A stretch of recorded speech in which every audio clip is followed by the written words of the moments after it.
Halo semuanya, selamat datang di Careless Boy Channel. Hari itu tengah hujan. Seorang gadis bernama Mawar tengah duduk sambil membaca buku di ruang tamu rumahnya. Ruangan tersebut terdapat dua buah sofa yang di tengah-tengahnya ada sebuah meja berbentuk persegi panjang. Sementara di bagian depan terdapat satu pintu dan dua buah jendela yang ditutup oleh gorden.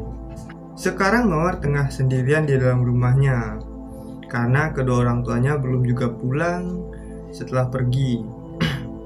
Tapi ia tidak khawatir karena di samping rumahnya terdapat rumah kakek dan neneknya juga ditinggali oleh paman beserta istrinya.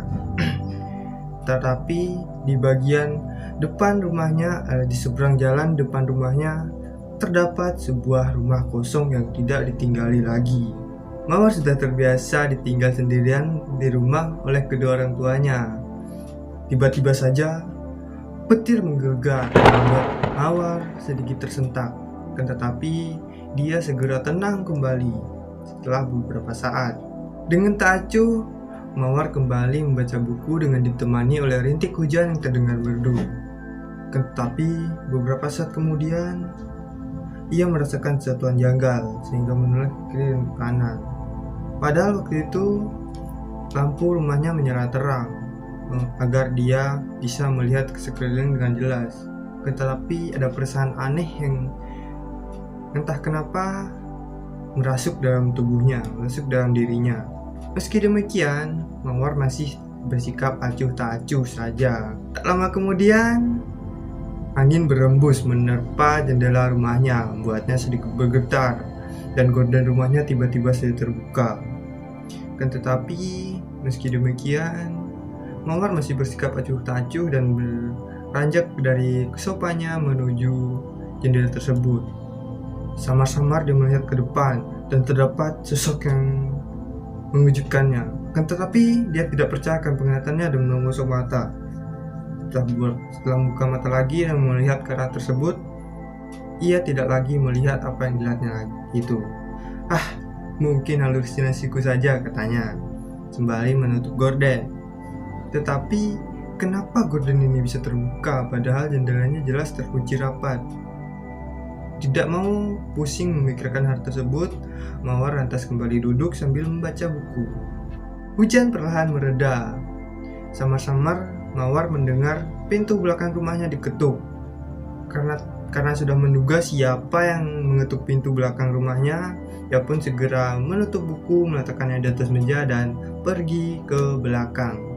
Ya, dia sudah tahu kalau yang mengetuk rumahnya pasti neneknya, karena setiap hujan deras neneknya pasti selalu ada menemani dia, dan jarang memang dia sendirian di rumah tanpa ditemani oleh neneknya ini.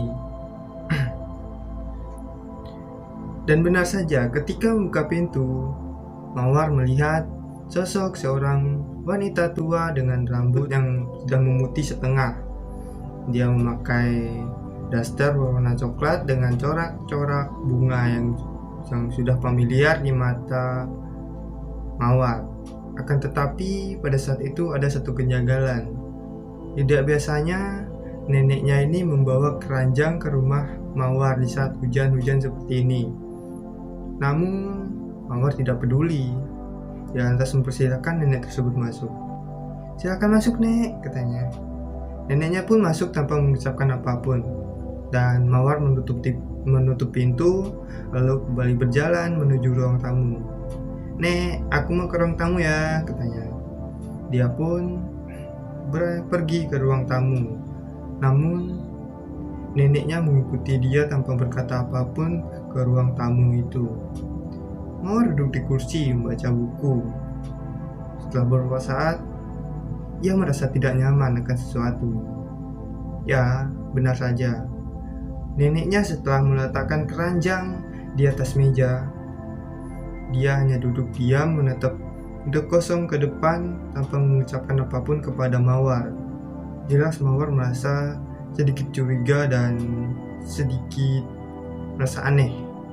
Dia pun mencoba berkali-kali untuk mengobrol dengan neneknya itu, tetapi neneknya tidak merespon apapun.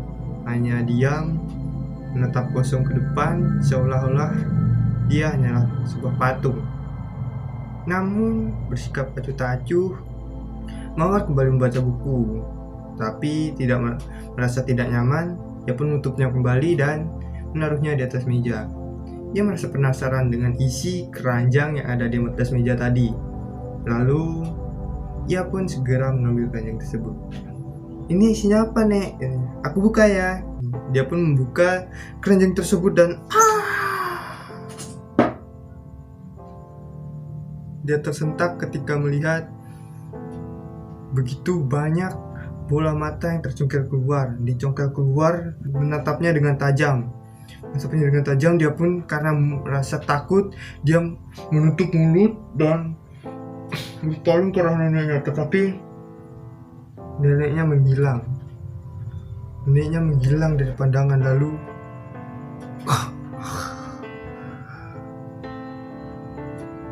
Mawar mencekik lehernya sendiri.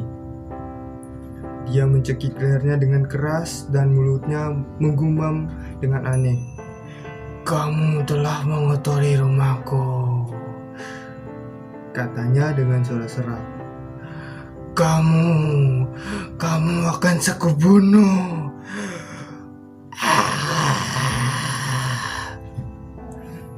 Di sisi lain, Mawar berteriak kesakitan. Di sisi lain, dia bergumam dengan suara yang serak. Dan karena sudah terlalu lama menahan napasnya, dadanya menjadi sangat sakit. Kepalanya pusing dan wajahnya memerah. Tidak hanya itu, matanya juga ikut memerah. Dan berkali-kali dia berteriak sampai terdengar keluar rumah. Dia berteriak sangat nyaring, kesakitan.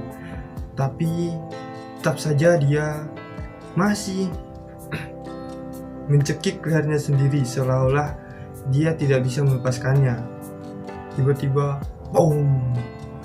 Pintu rumahnya didobrak dan datanglah seorang pria kekar bersama dengan seorang pria tua dan seorang wanita tua, yang tidak lain adalah paman, kakek, dan nenek Mawar. Langsung saja melihat keponakannya seperti itu, paman Mawar ini pun mengambil tangan Mawar, melepaskannya dari leher dan menahannya di belakang. Tetapi Mawar bersikeras untuk lepas dari cengkraman ini. Kekuatannya begitu kuat hingga sulit untuk ditangani. Dia memberontak dan berteriak-teriak hingga membuat seisi kampung gaduh karenanya. Namun pamannya tidak mau melepaskan Mawar. Dia bahkan rela terluka karena kekuatan yang sangat luar biasa dari Mawar itu. Hingga akhirnya semua warga datang ke rumah itu membantu pamannya Mawar ini menenangkan Mawar. Hingga akhirnya Mawar pingsan. Setelah pingsan, Mawar pun dibawa ke puskesmas terdekat. Lalu seusai dia sadar, dia dibawa ke orang pintar untuk diperiksa kenapa dia bisa seperti ini. Dan ternyata orang pintar tersebut mengatakan kepada pihak keluarganya bahwa Mawar secara tidak sengaja pernah mengotori tempat sesajen atau tempat untuk sesajen itu di dalam hutan. Dan karena tempatnya emang tidak terlalu terlihat, jadi ya dia sempat meludah di tempat itu. Tapi itu tidak sengaja. Meskipun tidak disengaja, tempat tersebut tetap tidak boleh dikotori, hingga si penjaga atau penunggu tempat tersebut pun marah dibuatnya. Dan begitulah akhirnya Mawar mengakui semua kesalahannya.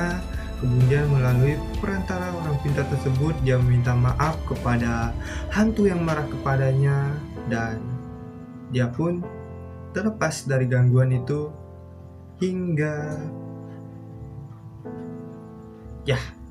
video ini berakhir. Bye bye.